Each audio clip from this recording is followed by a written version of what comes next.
For more on the demise of Osama Bin Laden and what it could mean for the world, we're joined by Stephen Lendman, radio host and author, joining us live from Chicago. Good to have you with us. So let's get on the table, first of all, that you're an outspoken critic of American foreign policy. That having been said, already there's theories about the timing of Bin Laden's death, and they've already started circulating. What do you think more about that?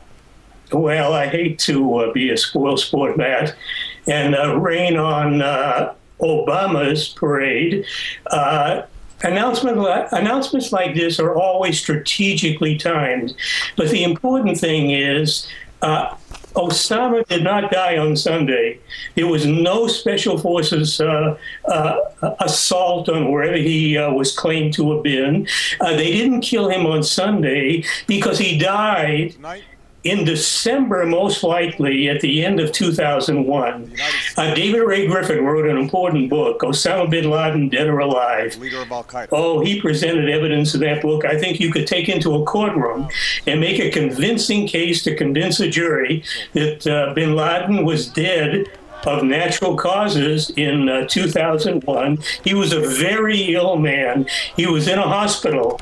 Dan Rabin, on September 10th, 2001, reported that Bin Laden was in a Rawalpindi, Pakistan hospital. Le Figaro wrote in July of 2001, he was in a Dubai hospital, and the CIA station chief visited him in his hospital room. Well, my goodness, what he was doing was visiting a U.S. asset, because Osama was a U.S. creation. We invented him. I mean, he's a real person, or he was a real person, but we invented him in the 1980s to use as a CIA asset, not an agent, but an asset against the Soviets in Afghanistan. And he remained an asset until he died. He may not have known he was an asset, but he was being used. I think. Sorry to interrupt you. Let's step back from this for a second, because this is another one of those conspiracy theories that has surrounded his death. There have been many of them. The Taliban is also claiming that Bin Laden is still alive.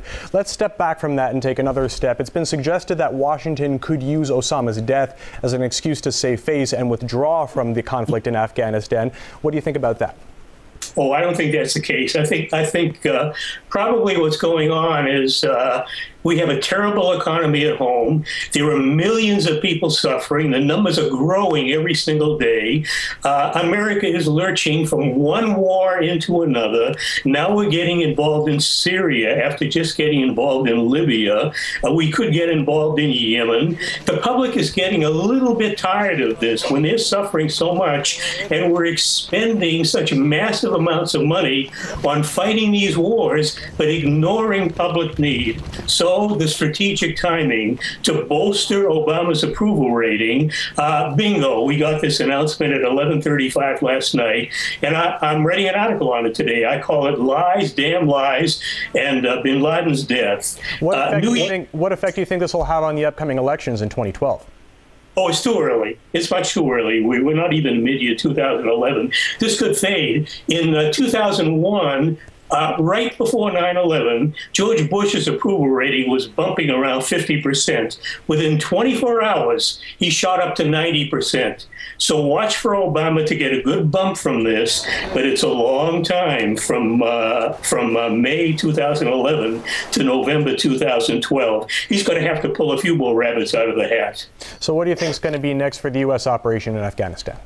Oh, I think we're there to stay. When America goes into a country, it goes to stay, not to leave. There could be forced withdrawals at some point. But if you want to know what America's plan is, think back to World War II. We're still in Germany. We're still in Japan. We're still in South Korea. We're still in bases that were set up to fight World War II. We haven't pulled out a bit. Oh, we pull out of bases every now and then. But for every one we pull out of, we build 10 more. So we're in Afghanistan to stay. We have super bases there. We have super bases in Iraq. We're not leaving. And this is the case in so many other countries. Well over 1,000 U.S. bases. We haven't spent all this money just to walk away from them and leave them. But we're there to stay. All right. Stephen Lendman, author and radio host.